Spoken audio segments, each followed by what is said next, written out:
오늘 고백이라는 제목의 말씀을 함께 나누겠습니다. 아브라함은 큰 승리를 맛보았습니다. 318명의 개인 사병을 데리고 가서 그돌라오메를 쳐서 이겼기 때문에 사실은 엄청나게 큰 승리였습니다. 그런데 우리가 기대하는 게 하나 있죠. 우리가 하나님의 일들을 멋있게 감당하면 개인적인 어떤 작은 문제들은 자연스럽게 아무것도 아닌 것처럼 되는 것을 우리는 자주 기대하는데 아브라함도 그랬을 가능성이 상당히 높습니다. 근데 자기가 그렇게 큰 승리를 맛본 이후에도 여전히 사라지지 않는 개인적인 작은 문제 때문에 아주 혼란스러워하고 있었습니다. 사람은 누구나 혼란스러움에 대해서 익숙하지 않습니다. 그러니까 단어 자체가 혼란이죠, 혼란. 아브라함 역시 그 문제에 대해서 빨리 해결해야 되겠다고 생각했습니다. 그래서 더 늦지 않은 때 자식의 역할을 할 상속자를 하나님이 안 주시면 내가라도 결정한다. 빨리 그냥 결정하려고 그랬어요. 그게 엘리에셀이었습니다. 그도 그럴 것이 아브라함에게 있어서의 엘리에셀은 상당히 믿을 만한 사람이었습니다. 나중에 이삭이 태어나고 이삭의 아내 리브가를 맞이하기 위해서 떠날 때 엘리에셀을 보낼 만큼, 그때는 이삭도 안 보내고 엘리에셀을 보내거든요. 그래서 리브가를 데려오게 하는데 그럴 만큼 엘리에셀은 상당히 믿을 만한 사람이었습니다. 그렇기 때문에 아브라함은 얼마든지 엘리에셀을 나의 후계자로, 내 자식으로 이제 내세울 만하다 생각을 했던 게 분명합니다. 근데 여러분 잘 생각해 보시면 엘리에셀이 아무리 믿을 만하고 뛰어난 사람이라 그래도 그건 하나도 중요한 게 아니에요. 왜냐하면 이건 하나님과의 언약의 문제거든요. 엘리에셀이 얼마나 훌륭한가는 관계없습니다. 중요한 건 하나님의 약속이었죠. 아브라함에게 자식을 주신다고 한 게 하나님의 약속이었는데 아브라함이 아무리 그럴듯한 논리, 그럴듯한 근거, 엘리에셀이 엄청 훌륭한 사람입니다. 아무리 그래도 그건 그저 하나님의 약속을, 그 기다림을 끝내려고 하고 있었던 것밖에 안 되기 때문입니다. 아브라함은 매우 혼란스러웠던 그 순간, 그 혼란스러움을 빨리 끝내고 싶었던 게 전부입니다. 그래서 조급증이 발동된 거죠. 우리도 자주 그렇습니다. 뭔가 혼란스럽고 힘들면 조급증이 막 발동이 되죠. 그러면 머릿속에서부터 모든 게 부정적으로 막 조합이 되면서 조금도 견딜 수 없을 것 같은 불안함이 막 생깁니다. 아브라함에게 하나님이 어떻게 하시죠? 이 지난 본문이었는데 아브라함이 원했던 답은 그래, 내가 생각해도 너무 늦었다. 나도 사실 깜빡하고 있었어. 엘리에셀을 너의 후계자로 삼아라. 아니면 야, 너 이제까지 기다린 것만으로도 충분히 훌륭하다. 내가 너에게 공감한다. 내가 당장 자식을 줄게. 이런 식으로 어쨌든 아브라함이 가지고 나간 그 문제를 끝내게 해주는 답을 주시는 거, 그게 이제 아브라함이 원했던 겁니다.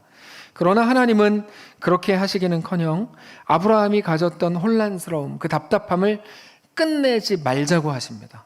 너 빨리 끝내고 싶어 하지, 끝내지 말자. 오히려 그 상황을 믿음으로 조금 더 걸어보자, 이렇게 말씀하십니다. 그게 지난주 본문이었어요.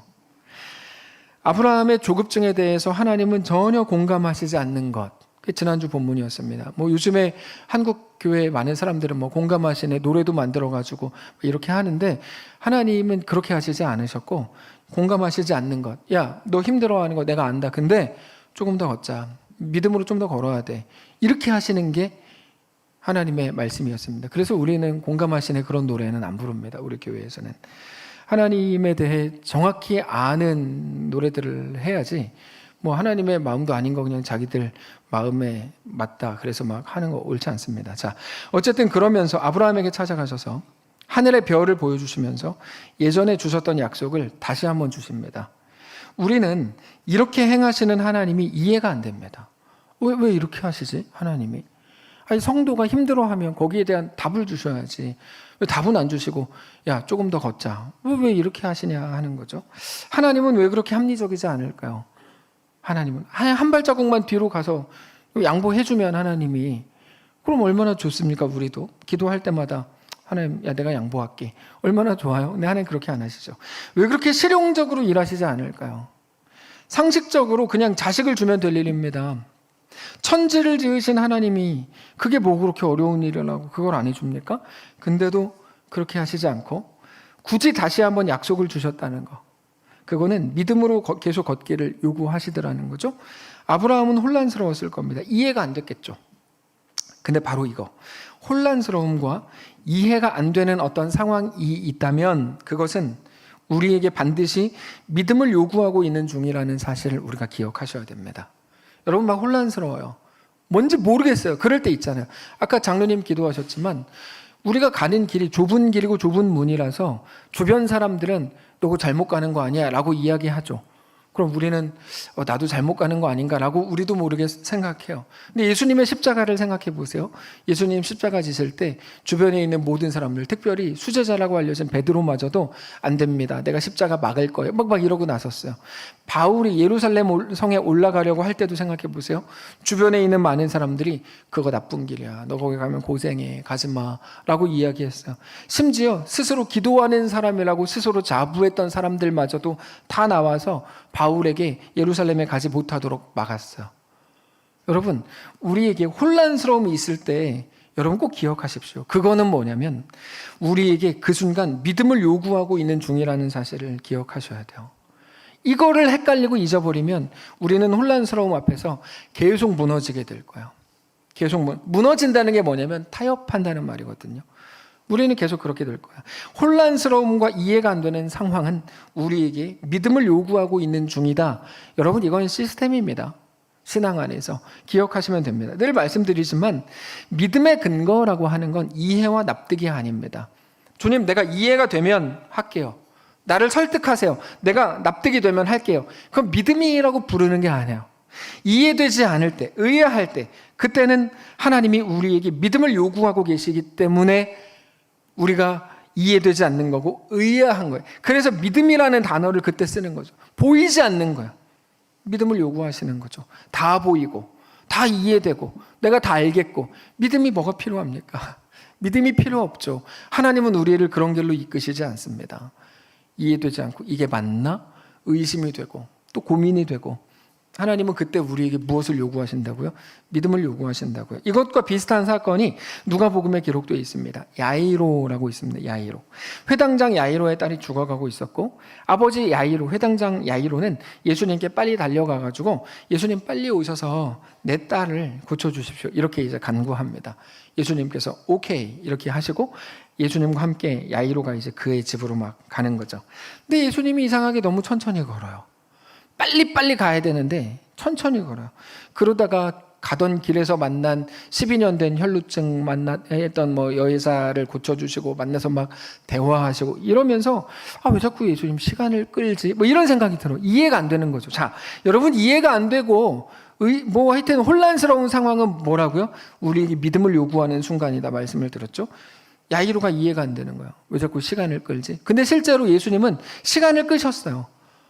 기다리셨어요. 뭘 기다리셨냐면 야이로의 딸이 죽을 때까지 기다리셨어요. 네. 그리고 야이로의 딸은 죽습니다. 그러니까 이해가 안 되는 거죠. 그리고 그렇게 당신의 딸이 죽었다는 이야기를 야이로가 듣습니다. 이런 일을 우리가 어떻게 이해해야 될까요? 어떻게? 자, 근데 이해할 수 없다는 건 상식적이지 않기 때문인데 그때는 신자인 우리에게 믿음을 요구하고 계시는 중이다 말씀드렸죠. 어떤 믿음을 요구하시는 걸까요? 그래도 예수님 함께 계시면 내 딸은 병이 나을 거야 라는 믿음을 말하는 게 아닙니다. 그거는 기대요, 확신이라고 부르는 거지 믿음이라고 부르는 거 아닙니다.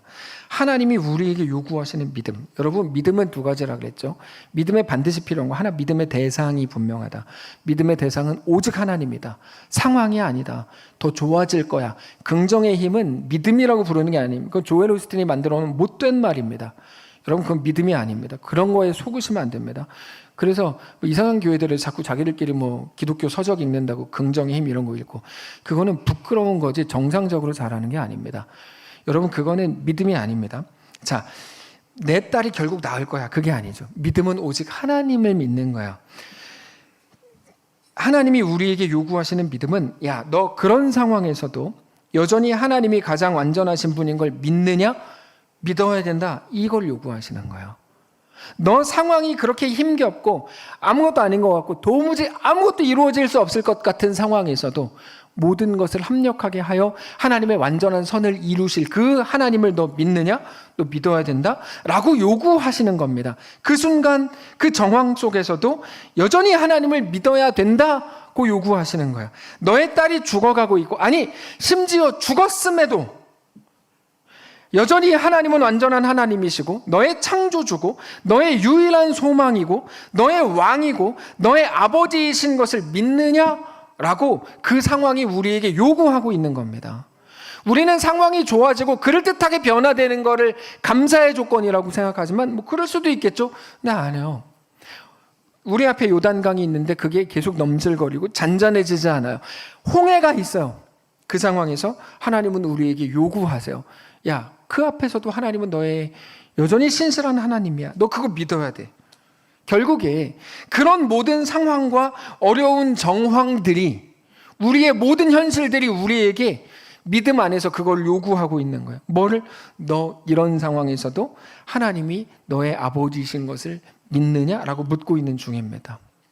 그래서 예수님께서 이렇게 말씀하세요. 누가복음 8장 49절입니다.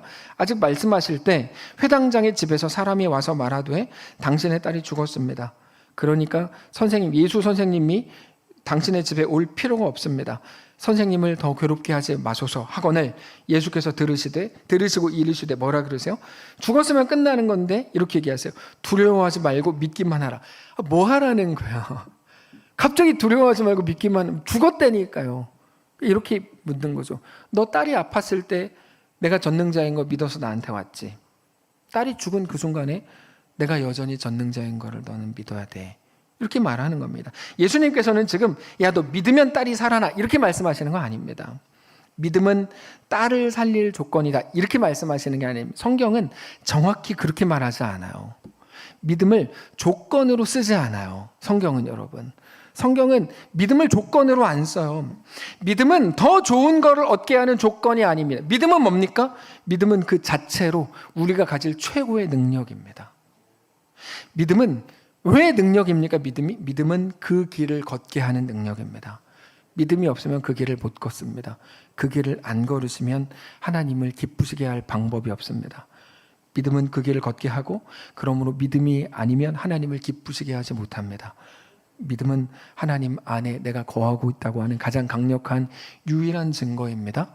믿음으로 그 길을 걷는 것은 하나님을 기쁘시게 하는 유일한 방법입니다. 예수님께서 지금 야이로에게 딸이 아플 때도 죽었을 때도 어떤 때든지 하나님은 여전히 너의 주인이고 너의 왕이다. 너 그거 믿느냐라고 말씀하시는 중입니다. 예수를 믿으면 딸이 죽지 않아요. 딸이 살아나요 라고 한다면 순교에 대해서 설명할 길이 없습니다. 순교는 예수를 믿다가 죽어버린 거거든요. 그러나 우리는 그게 가장 위대한 반열에 오른 것이라는 사실을 잘 알고 있죠. 실제로 야이로의 딸은 죽을 뻔했던 게 아니라 죽었습니다. 예수님이 다시 살리셨죠. 아브라함에게 주신 것과 똑같은 말씀이에요. 아브라함은 그 말씀을 알아들었습니다. 이해가 되고 납득이 돼서 하나님을 믿기로 한 건 아닙니다. 그건 믿음이라고 부르는 게 아니라고 말씀드렸죠. 다만 하나님 앞에 여전히 그런 상황 속에서도 다시 한번 엎드리기로 했고 인정하기로 했고 굴복하기로 했습니다. 그래서 믿음은 인정과 굴복입니다. 하나님이 전능하시죠. 하나님이 완전하시죠. 나는 연약합니다. 나는 부족합니다. 그걸 보고 믿음이라고 부르는 거예요. 그게 아브라함의 믿음이었고 하나님은 그때의 아브라함을 의롭다라고 평가해 주셨습니다. 그래서 다시 한번 언약을 주셨죠. 언약은 뭡니까? 나는 너의 하나님이 되고 너는 내 백성이다. 이게 언약이죠. 하나님은 아브라함을 지키시고 이끄시고 가장 그에게 선한 것으로 채우시는 하나님이 되시고 아브라함은 하나님의 백성이 되기로 한 겁니다. 어떤 상황에서? 이해되지 않는 상황에서. 자, 이 배경 안에서 오늘 본문이 나오는 겁니다. 이 배경이 없으면 오늘 본문에 대한 해석이 불가능하고요. 이 배경 안에서 오늘 본문을 보면 하나님께서 이제 그 이후의 일들을 말씀하세요. 근데 그 이후의 일들이라는 게 어떻게 보면 현실성 하나도 없고 너무 허황돼요. 12절부터 보시면 이렇게 되어 있습니다. 해질 때 아브라함에게 깊은 잠이 임하고 큰 흑암과 두려움이 그에게 임하였더니 여호와께서 아브라함에게 이르시되 너는 반드시 알라. 너의 자손이 이방에서 객이 되어 그들을 섬기겠고 그들은 400년 동안 너의 자손을 괴롭히리니 그들이 섬기는 나라를 내가 증벌할지며 그 후에 너의 자손이 큰 재물을 이끌고 나오리라. 어떻게 보면 아브라함은 지금 당장의 문제, 내가 예를 들어서 우리 애가 없어요. 애를 주세요. 이러고 있잖아요. 내가 여기 찢어졌어요. 여기 아파요. 어떻게 해요? 이러고 있는데 하나님은 갑자기 400년 동안 창세기에서 기도하고 있는 아브라함한테 갑자기 출애굽기 얘기를 막 하시는 거예요. 예, 그들이 섬기는 나라를 내가 애굽을 내가 진멸하리라. 뭐 이런 식으로 그 후에 너의 자손이 큰 재물을 이끌고 나오리라. 아브라함 관심도 없어요. 갑자기 그런 얘기를 왜 하신다는 말입니까? 현실성도 없는 이야기. 아브라함이 이삭을 낳고 이삭은 야곱을 낳고 야곱이 12아들을 낳은 그 중에 하나가 요셉인데 요셉이 형들에게 팔려서 애굽으로의 종으로 가게 되죠. 그러나 하나님의 은혜로 애굽의 총리까지 오르게 된다. 여러분, 이게 아브라함에게 위로가 됩니까? 하나도 안 돼요. 지금 당장의 문제 때문에 하나님께 나아가서 간구하고 있는 아브라함에게 야, 너의 몇 대 후손이 애굽의 총리가 될 거야. 저라면 하나도 위로가 안 될 것 같아요. 당장의 문제 때문에 슬퍼 죽겠다는데 500-600년 후에 아브라함이 죽은 후에 수백 년 후에 너의 후손이 총리가 될 거야. 이건 위로가 안 됩니다. 근데도 하나님은 계속 그 말씀을 주세요. 요셉으로 인해 떠돌이 삶을 살던 아브라함의 후손들 야곱의 가족이 이제 애굽으로 가서 살게 될 거다. 그들은 400년 동안 종이 될 거다. 그러나 하나님은 그들을 종 삼은 애굽을 징벌할 거고, 그러면 아브라함의 자손이 이스라엘이, 그때는 이스라엘이라는 이름도 없었는데 아브라함의 자손이 큰 재물을 이끌고 애굽을 나오게 될 거다. 이런 건 위로가 되지 않습니다. 그런데도 하나님은 왜 아브라함에게 이런 말씀을 주고 계시냐는 거죠. 아브라함은 정말 너무 허황된 이야기, 현실성도 하나도 없는 이야기, 어쩌면 자기와는 아무 상관도 없는 이야기라고 생각했을 게 분명합니다. 자, 근데 잘 생각해 보세요. 잘 생각해 보세요. 하나님께서 이렇게 긴 이야기, 그것도 수백 년, 최소 500-600년이나 나중에 이루어질 이야기를 하는 것을 통해서 우리는 무엇을 알게 되죠? 이 모든 일들은 하나님께서 미리 말씀하시는 것을 놓고 볼 때 절대로 어쩌다가 우연히 생겨나게 되는 일이 아니라 하나님의 계획과 이끄심 안에서 이루어지는 일이라는 걸 우리가 확인할 수 있는 거예요. 당장 하나님이 말씀하신 요셉 이야기인데, 사실 요셉이라고 하면 요셉이 성격이 어떻고 그가 개념이 없고 그래서 형들한테 미움을 받게 돼가지고 구덩이에 들어가게 됐고 그렇게 팔리게 되고, 그러나 운 좋게 왕을 보조하는 사람을 만나가지고 왕의 꿈을 해석하게 되고, 이렇게 생각할 일이 아니고 처음부터 하나님께서 하나님의 백성들을 온전한 하나님의 백성으로 완성해 가시는 모든 과정이었다는 거죠. 그것과 똑같이 아브라함, 이삭, 야곱, 요셉의 형들, 바로의 신하, 바로 모세 등등의 모든 사람들의 인생이 엮여져서 하나님의 거대한 뜻들이 이루어져 간다는 것을 거기서 말씀하시는 겁니다. 그렇게 복잡하고 거대한 흐름과 정황 속에서 그들 모두는 각자의 인생을 살아가게 될 겁니다. 어쩌다가 내가 성격이 어때서, 혹은 나한테 재수 없는 그때 흑역사, 내가 다시 태어나면 그 역사는 지우고 싶어요, 이런 식으로 그것 때문에 난 어떻게 됐어요. 그게 아니고 매우 거대하고 엄청나게 큰 흐름과 정황 속에서 그들 각자는 그들의 인생을 살아가게 될 겁니다. 그게 우리들입니다. 우리가 그런 집에서 태어나서 이렇게 산다고 세상은 말하죠. 성경은 그렇게 말하지 않아요. 야, 너 인생에 대한 하나님의 엄청나게 거대한 계획을 너는 아냐? 이렇게 물으세요. 우리는 모른다 그러죠. 몰라요. 하나님 뭐라 그러세요? 그것도 몰라냐? 이렇게 하지 않으시고, 모른다 그러면 몰라도 괜찮아. 네 IQ 그거 내가 만든 거니까 너 모를 수 있어. 몰라도 상관없어. 근데 한 개 기억은 해야 돼. 내가 너의 삶을 계획했고 너의 삶을 이끌어가고 있고 너의 삶을 가장 아름답게 할 거야. 모든 것이 합력하여 너는 만들어낼 수 없는 최고의 선을 내가 이루어낼 거야 라고 말씀하시는 게 오늘의 말씀입니다. 아브라함, 너도 그렇다 이거죠. 심지어 너는 아무것도 알지 못한, 너는 기껏해야 엘리에셀 얘기하고 있는데 아무것도 알지 못하는 그때 너의 인생을 모든 사람들이 볼 때 우러러 보일 뿐 아니라, 야, 믿음이라면 저렇게 하는 거지라고 말할 만한 믿음의 조상으로 불리게 할 거야, 이렇게 말씀하시죠. 여러분, 아브라함이 믿음이 좋아서 믿음의 조상 된 거 아니라고 말씀드렸죠. 아브라함을 하나님이 어떻게 이끌어 가시는지 보여주셨기 때문에 아브라함은 믿음의 조상이 된 거야. 아브라함의 아들 이삭, 이삭의 아들 야곱, 야곱의 12아들이 이스라엘의 그 지파가 돼가지고 이스라엘 민족을 이루게 되고, 그러면서 구원 역사를 이루게 되죠. 그 조상이 아브라함이기 때문에 믿음의 역사를 이루는 조상이라는 의미에서 믿음의 조상인 거지, 믿음이 역사상 가장 좋은 사람인데 이거는 논리적으로 맞지도 않는 소리라고 말씀을 드렸어요. 모든 성도의 인생은 여러분 그러므로 그렇게 복잡한 하나님 나라적 정황 속에 있는 거고, 그래서 단순하게 우리는 이것만 해결하면 될 텐데, 자식만 뭐 이렇게 되면 될 텐데, 이번에 사업에 딱 10억만 있으면 될 텐데, 이 사람만 내가 이렇게 되면 될 텐데, 그놈만 표정을 뭐 얘를 바꾸면 될 텐데, 그 사람만 나한테 우리 집에 있는 그 사람만 나 어떻게 바뀌면 될 텐데 라고 생각하지만 그렇게 될 인생이 아니라는 거죠. 모든 것들을 지으셨을 뿐 아니라 주관하시고 이끄시는 하나님의 주권 아래에서 우리의 삶이 완성될 거라고 오늘 본문이 우리에게 말씀하고 계시는 중입니다. 오늘 본문은 엄청 거대한 본문이에요. 이 부분에 대해서 어제 아침 경건회를 통해 말씀을 드렸는데, 우리는 자주 신앙이라는 이름으로 용기, 결단력, 확신, 의지, 이런 것들이 우리를 풍요롭게 하고 존귀하게 하고 멋진 인생으로 만든다고 우리도 모르게 생각해요. 그래서 그런 것들을 더 개발하고 더 발전시키려고 그래요. 여러분, 그런 게 왜 나쁜 것들이겠습니까? 좋은 것들이죠. 그래야 그런데 더 훌륭한 신앙인이 된다고 생각합니다. 그런데 베드로를 통해 우리는 확인했죠. 베드로가 용기가 있어서 한 게 뭡니까? 예수님 십자가 지시겠다 그랬을 때 내가 십자가를 맡겠습니다. 여러 군인들이 그 자리에 있었던 그 자리에서 베드로가 용기를 내서 대제사장의 종 말고의 오른쪽 귀를 자르는 행동을 했죠. 그것 때문에 베드로가 존귀해졌습니까? 하나도 그런 거 없습니다. 반대로 베드로가 용기가 없어서 어떡하죠? 어린 여종에게조차 나는 예수의 제자가 아니야 라고 말한 것 때문에 베드로가 어떻게 됐습니까? 크게 달라진 거 하나도 없었어요. 여러분, 우리가 생각하는 보기 좋은 것들, 용기, 결단력, 의지, 이런 게 막 엄청나게 우리 인생을 바꿀 거라고 생각하는데요, 그런 문제가 아니래요. 그럼 뭘 합니까?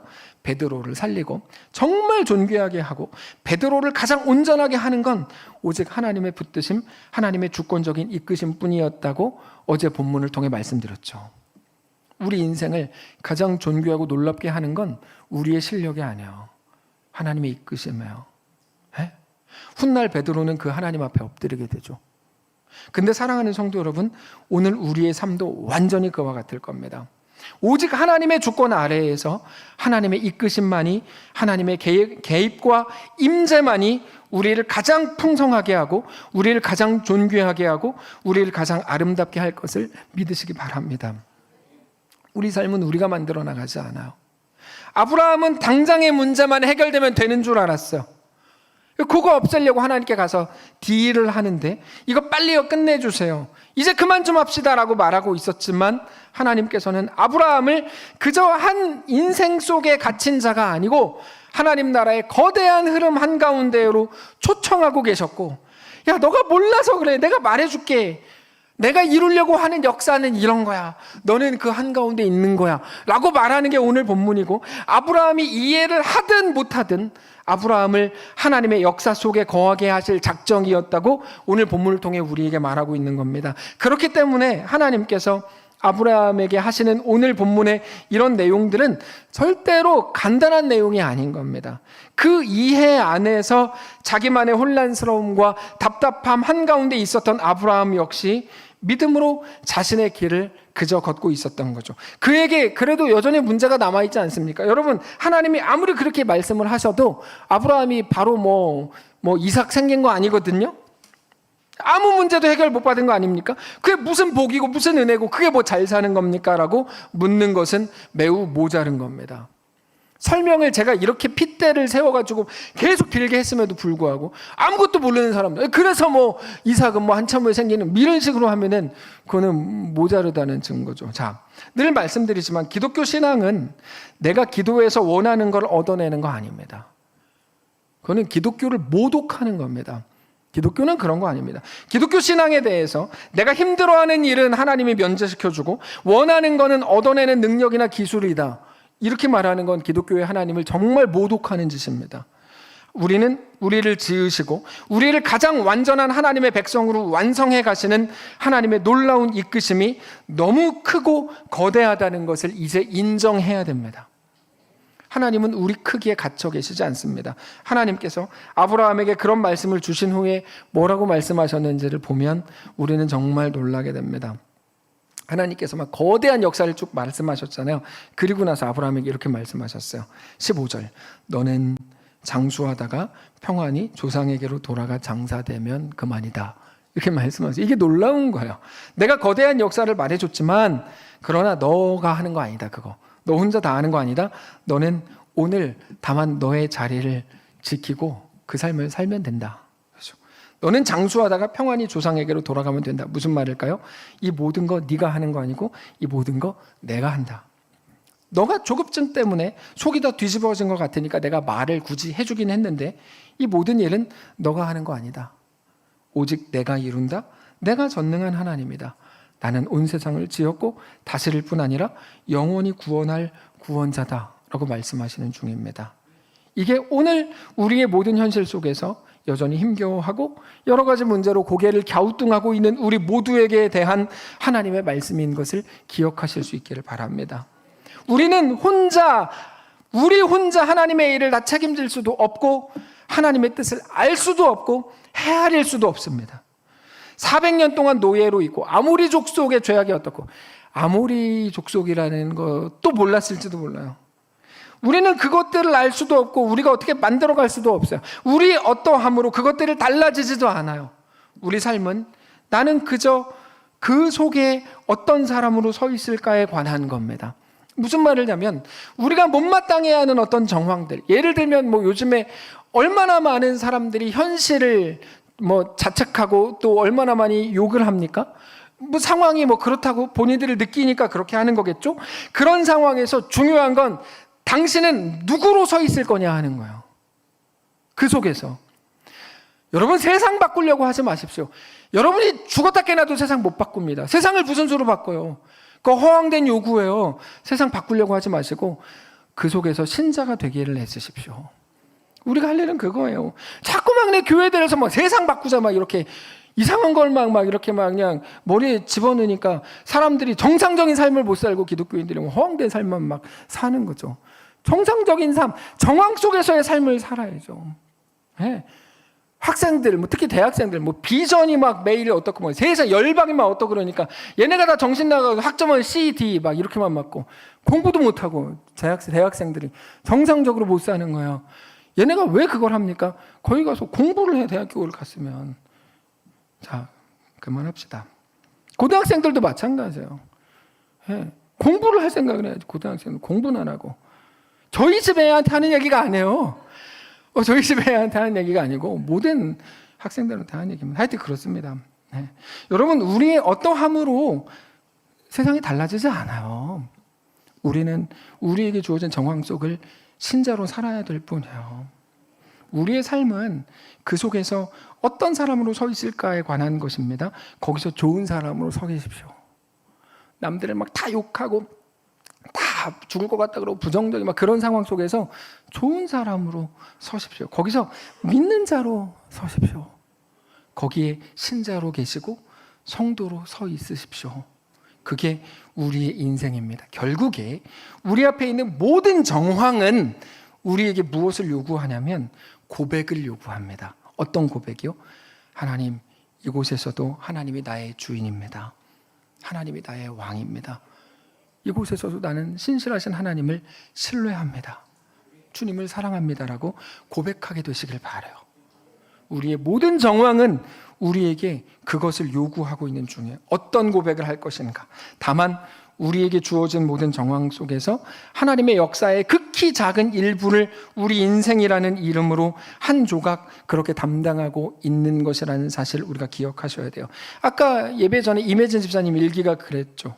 영어가 힘들고 위타야콤이라는 학교를 갔는데 거기는 막 영어도 해야 되는데 영어 힘들고 내가 할 수 있을까? 하루 종일 마음이 어려웠대요. 근데 그 일기가 전 오늘 게 너무 역사상 최고의 일기였어요. 왜냐하면 오늘 일기를 쭉 보는데 이렇게 돼 있어요. 갑자기 마지막에 근데 그날 가장 기억에 남는 건 하늘의 노을이었대요.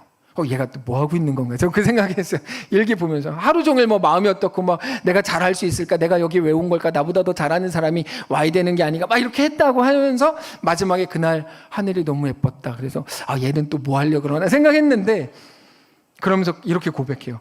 오늘을 만드는 건 역사를 이루는 건 내가 아니라 하나님이셨다. 노을 세상 제가 이제 해석한 거예요. 노을 세상 역사 하나님 나라는 하나님이 이루실 거죠. 네. 우리는 우리에게 주어진 한 조각의 정황 속을 담당할 뿐입니다. 아무리 생각해도 이제 거기서 못하겠어요. 영어도 어렵고 막 그래도 못하겠대요. 하나님 우리에게 도전하시는 거죠. 너 아무것도 못하겠는 그 상황 속에서 내가 너를 보냈지. 너는 거기서 무슨 고백을 할래? 여러분 너무 분명한 거예요. 우리 인생에 대한 하나님의 요구라는 건. 거기다가 대고 왜 나를 보냈어요? 이게 아닌 거죠. 이게 아닌 거죠. 네. 우리는 우리에게 주어진 한 조각의 정황 속을 담당할 뿐입니다. 그래서 기독교인이 회사에서 자꾸 막 옆에 있는 사람하고 자꾸 같이 욕하는 거 진짜 모질이 죄송합니다. 하여튼 그런 거예요. 그런 거 진짜 등신 같아. 아닙니다. 하여튼 막 그런 겁니다. 그거 그렇게 하지 마세요. 그 뭐 하는 거예요, 기독교인들이. 누구 욕하고 막 똑같이 모여가지고 기독교인들이 말을 잘하잖아. 설교를 매주 들으니까. 이거 똑같이 말도 잘 더 이끌어가 막 잠깐만 모여봐. 막 더 이끌어가. 그건 진짜 그런 짓을 하지 마십시오. 자, 믿음으로 채운 조각들이 모여서 하나님 나라가 완성되는 겁니다. 그래서 우리는 우리 자신의 상황에 매여 살기에는 시간이 없고 그게 너무 시간이 아까운 겁니다. 눈에 보이는 게 우리 인생이 아니라 여러분 기억하십시오. 하나님 나라에 속한 것이 우리 인생인 것을 알게 되시길 바랍니다. 너무 멋있는 표현이니까 다시 한번. 눈에 보이는 게 우리 인생이 아니라 하나님 나라에 속한 것이 우리 인생인 것을 알게 되시길 바라요. 그래서 성경은 보이는 상황에 매여 살아가는 걸 낭비라고 말해요. 에베소서에서는 시간을 아끼라고 말해요. 그건 죄에 관한 문제입니다. 시간을 아끼는 거.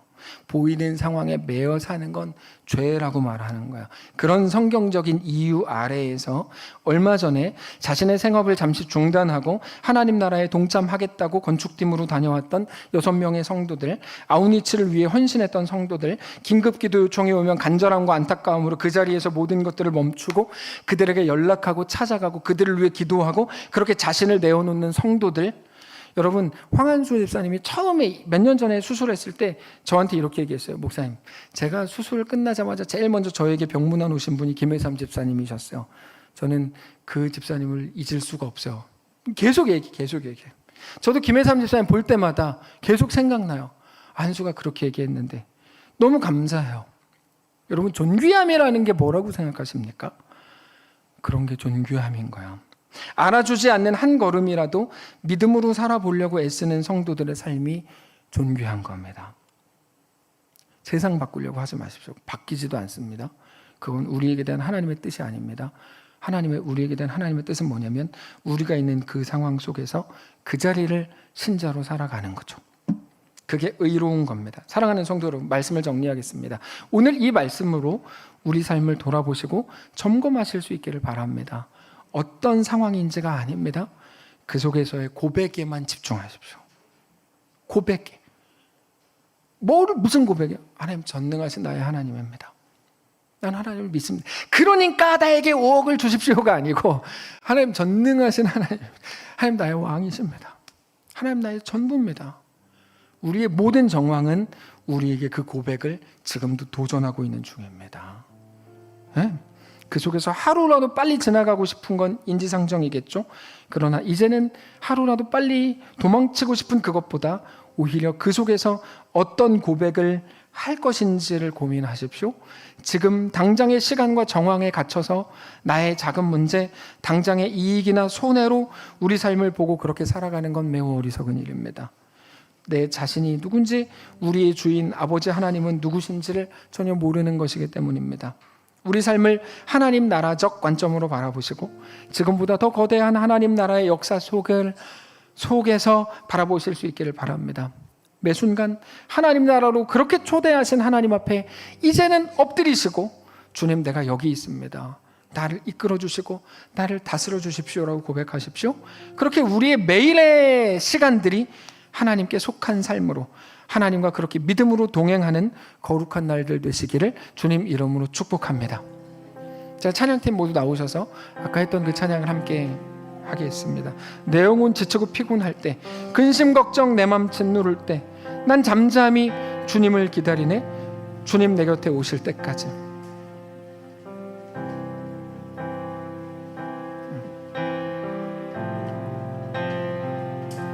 내 영혼 지치고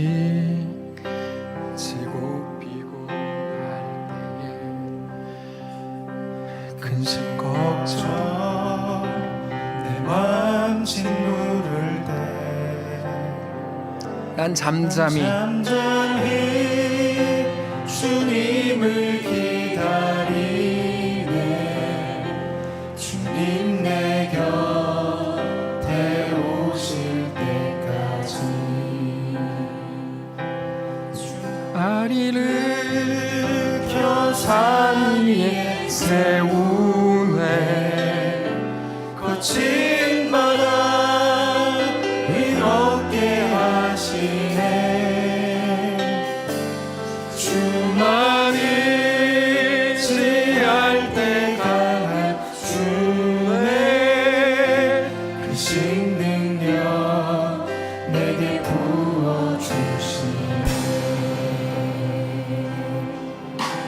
내 영혼 지치고 피곤할 때, 내 영혼 지치고 피곤할 때에, 근심 걱정 내 맘 짓누를 때, 난 잠잠히 주님을 기다리네. 그 순간에도 하나님이 전능한 하나님이기 때문입니다. 주님 내 곁에. 다시 한번 합시다. 내 영혼 지치고 피곤할 때, 지치고 피곤할 때에, 근심 걱정 내 맘 짓누를 때, 난 잠잠히 주님을 기다리네. 주님을 기다리네. 주님 내 곁에. 우리 하나님이 어떤 분인지 함께 고백합니다. 주날 일으켜 산 위에 세우네. 켜 산 위에 세우네. 거친 바다 위를 걷게 하시네. 거친 바다 위 걷게 하시네. 주만 의지할 때, 주만 의지할 때 강함 주 크신 능력 내게 부어주시네. 내게 부어주시네. 주날 일으켜, 주날 일으켜 산 위에 세우. 바다가 갈라지지 않으면 거친 바다 위 걷게 하시는, 위 걷게 하시네. 아멘. 주만 의지할 때, 주만 의지할 때 강함 주네. 크신 능력, 크신 능력 내게 부어주시네. 내게 다시 한번 합니다. 주날 일으켜 산 위에 세우네. 날 일으켜 산 위에 세우. 거친 바다 위 걷게 하네.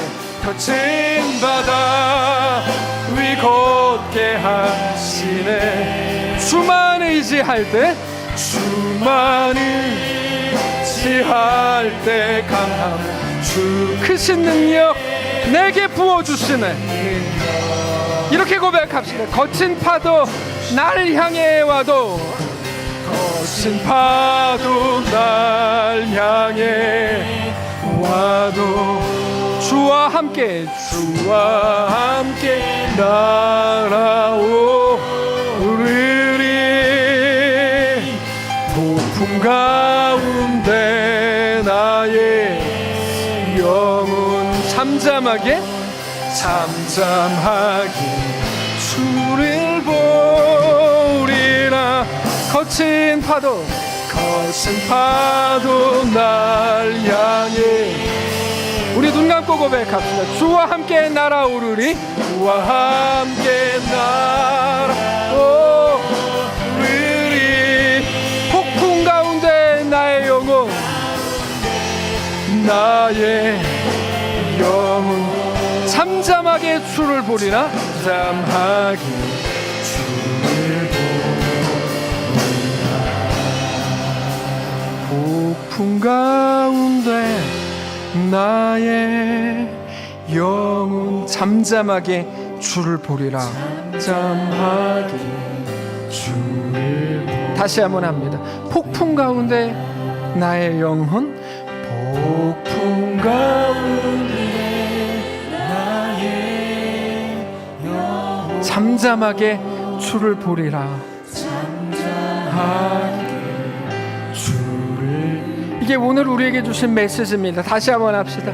폭풍 가운데 나의 영혼, 폭풍 가운데 나의 영혼 잠잠하게 주를 보리라.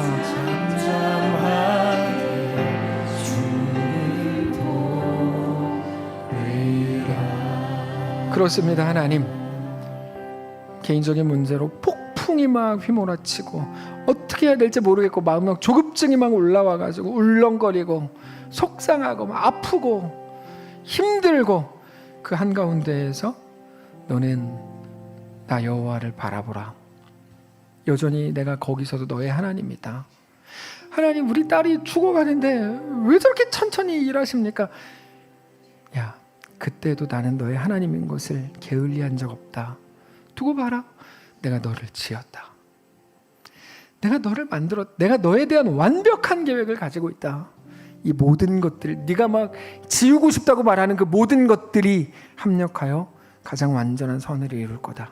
너 두고 봐라. 나 너 포기하지 않는다. 나는 너를 잃어버리지 않는다. 나는 너를 고아와 같이 내버려 두지 않는다. 너는 내 사랑하는 자녀다. 너는 내 사랑하는 아들이다.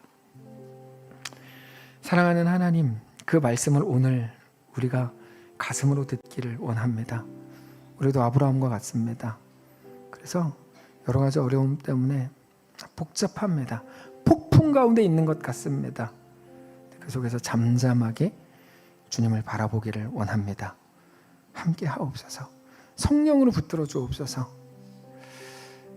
하나님만 나의 여전히 왕이신 것을 기억하는 오늘의 말씀이게 하옵소서. 사랑하는 성도들 힘겨움 속에 있을 때 성령님 찾아가셔서 그들을 위로하시고 하나님의 놀라운 은혜가 그들 가운데 부어지게 하옵소서. 감사드리며 살아계신 우리 주 예수님의 이름으로 기도합니다. 아멘. 이제는 우리 구주 예수 그리스도의 은혜와 하나님 아버지의 다함없는 사랑과 성령의 교통인도 역사 위로 함께 하심의 은사가 이 시간 주를 바라보며 예수 안에 허락된 그 길을 믿음으로 걷기를 소원하고 결정하는 사랑하는 모든 성도들 머리머리 위에, 그들의 가정, 생업 위에, 그들의 자녀들 위에, 그들의 인생 위에, 사랑하는 이 교회 위에 이제로부터 영원까지 함께 계실지어다. 아멘.